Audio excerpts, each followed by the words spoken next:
والله waxaan ficlan inaan weydiiyo socodii soo adeysay aan moog waxa soo adeeyay intaan maxkamad la saaro maxkamad laga dacwo maxkamad iyo xukuntana mas'uulna laguma xukumin marka waxa ka horeeya waa iska sheekayo iska barbagan waaye marka taas aad ugu xuma inay sheegaan dad ay waxay qabteen waayeen iyo dalka la ogyahay waxa uu soo maray iyo waxa uu joogo iyo meesha la soo maray iyo meesha la joogo marka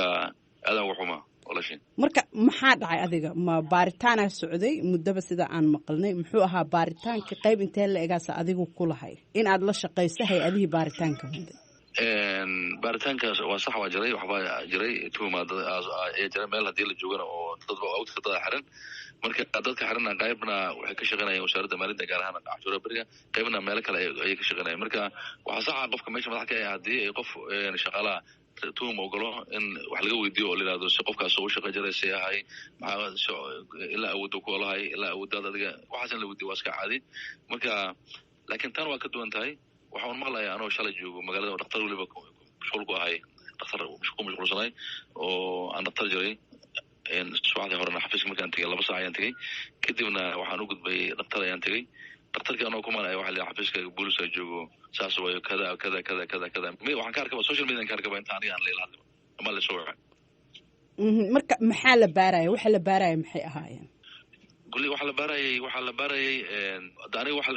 xafiiska la tagaan ku dhahay waxaana tagay booliis la sheegay inay wataan waran maxkamad ma xiraan le saas ay la sheegay marka hada waxay baarayeen dal ma bal gaarin moogta baaritaan waxa la yiraahdaa marka waxa sheegtay inay jiraan dad la xiray meeqa qof waay dadka xiran maxay ahaayeen dadka xiran waa dad kala duwan oo wasaarada kala duwan iyo hay'ado kala duwan ka koobanaya tirada korka maayo laakiin dad kala duwan ayaa xiran oo la xiray oo dama la xiray oo tuun lagu eedeeyay oo tuumaan loo xiray ma jirto weli maxkamad waxay xiray muddo ka badan 60 maalmood qaarkood welina maxkamad lama soo saarin maxkamad la geeyo oo dhahayso dimgaas ay galna weli lama hayo iyadayso xiraalay oo eedeena dhahay dimgaas ay galeen wax kastaba waa iska arrin oo iska loo barfeel ay dabcan iska eeday laakiin waxa aanu la socdaa inay maalmaha la soo dhaafay dhowr usbuuc ka hor ay degmada xamarjajab degmada xamuuriin shaqaale joogay ay u sameeyeen ay qabteen xirin kadibna ay sii dhiirigeliyeen especially qaybta guud iyo dabcan xalalinta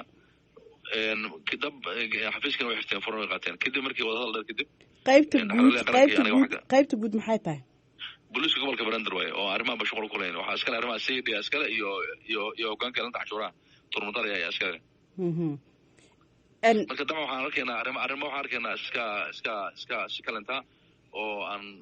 qaab kale u socdo oo dadku ay xantu ay leedahay waa arrimo iska qabiilaysan arrimo oo ay ku jirto qaab aan dad team oo ayagoo rabaan inay dad ay dhibaato gaarsiiyaan waa warkaas oo ay soo gaar laakiin hadda anu fact maayo marka waxaan rabaa inaan ku sheego arrinta xeelanta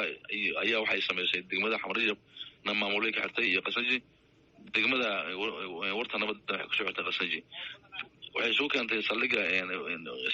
xamarjab kadibna waxay geysay idii furihi xafiiska way qaateen way la wareegeen markay furihi qaateen kadib intaan googa ayaan rabaa inaan ku sheego markay furihi ay qaateen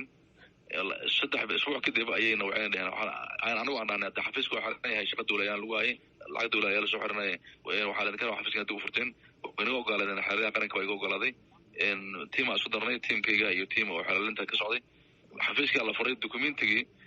general receipt lagu shaqeynayay iyo documentigii faylasha galkii laba degmo la soo qaaday ayaa la waayay xeelali wuxuu yiri aniga laba jeer aan qaaday ayaan qaaday 3 jeer laba jeer meeshaan furay oo aan maxkamadda u qaaday waana soo cirshay waxaan lagu dhahay furaha adiga uma haysteen idinkaana meesha maamulateen waxay dhumaan idinkeedu kuma qeeyeen kadib xaalada qaranka soo waxaan dhibkaas jiro waxaan dhahay adiguna warqad qor oo arintaas bar anuna wasiirka maaliyadda iyo cid ay qorsheysay ayaan u dirayaa warqad qoraya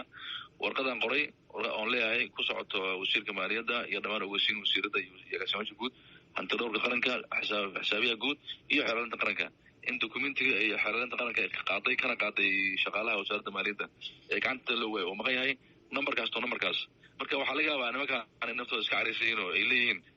maxaa warqad u qoray oo mataqaana arrintaas ugu aamuso way marka ma taasay ka socotaa ma arrimo kala laakiin waxa da personal oo aniga la sheegay oo lagu haysto ma soo gaarin waxyaabaha aan ma xogaha aan helno waxay sheegayaan in ogolaanshiyaha shaqada oo aad bixisaan aada lacago badan lagu lunsado oo halkaas ay tahay meesha ay ka maqan tahay lacagta ugu badan lagu lunsaday maxaa ka jira taas daacadda markaa samayso iyo sida xale horta aniga lacagna ma qabto oo qasaji meehi lacagna ma qaado bangi meehi lacagaha oo anigu waxaan infosan daraa akoonada lagu talagalo wasaaradda maaliyadda iyo xisaabiyaha guud ee banka dhaca dowladda ugu talagashay in lagu shubayo ku shubtaan kamana bixi karno kamana bixi karno mana tasarrufi karno marka muwaadinku asaga lacagtiisa ku shubto qasada asaga ayaa dowladdan ayaa maamulata marka anigu maba qaban lacag gaaraha anigu lacag kama shaqeeyo anigu shaqada koraan madax ka ahay lacag kama shaqeeyo sideedo lacag anu ma qabto waxaa maqalnay inaad magaalada ka baxday oo aad ciidan iyo tignika wadataan maqalnay ma magaalada muqdisho aad joogtaa mise waa dhab xogaha sheegaya inaad magaalada isaga baxday horta ciidan inaan wato oo ciidan ulba way wateen staffaan watay ciidankan waa jiray markii anigu waxaan bilaabay 2018 ayaan bilaabay la dagaalanka argagixisada anigu hadda magaaladan joogaa laakiin waxaan go'aansaday aniga maadaama aan staff la soo ciidan la socdo haddii booliiska uu joogo xafiiska uu tegeen haddaan isugu tagano waa inaan isxabadayno iskuna dhex xabadayno bulshada dhexdeeda meeshan ay khasaare ay ka dhacdo ka badan waxay raadinayeen saas darteed anigu waa xafiiska ma aanan tegin waa iska dhaafay laakiin waa joogaa magaalada joogaa mana ihin nin ka baxa magaalada inuu magaalada ka baxa u samaysan may hadda laakiin la dagaalanka argagixisada ayaan qayb ka ahay madaxweyne ogyahay waxaan ka rabaa inaan ku sheego marka madaxweynaha qaranka waa laba jeer laba teer ayuu madaxweyne yahay labadii jeer oo joogana labadii jeer intuu joogana wuxuu siinaya bilado howlkarnimo iyo bilado shaqo wanaag maxaa madaxweyne laba jeer asaa isay marka adiga farmaajana wasiir dowladda maxamed cabdullahi farmaajo wasiiradana wasiirkeeda maaliyadana iyo taliyada booliiskana shahaada intaas laga siiyeen oo howlkarnimo marka adiga hadda diyaar ma u tahay inaad cadaaladda wajahdo oo eedaha lagugu haysto aad tagto sharciga hortiisa oo aad ka garbaxdo xeer ilaalinta cadaaladda dabcan hadday noqoto cadaaladii la yaqiinay oo rasmiga ahayd oo wanaagsaneyd oo laisku hadlay karay haddii tahay laakiin cadaalad oo aan iyadoon invitation laga keenin oo aan laga wacin maxkamadda laga wacin oonan diidin oonan ogeyn cid layla soo xiriirin oon la imaan in waaran laysoo jiro taas cadaalad ma noqon kartaa falastiin adanka wadiya iswadiin maxaa hadda adiga xalku ah maxaa samaynaysaa xalkii waa iska cad yahay waa waadax anugu muwaadin ahay dembila mihi dembina ma aanan gelin dembina cidda igu haysato oo dhahaysa dembigaas idmaas gaashay si oo official ah oo mataqaana aan isugu nimaad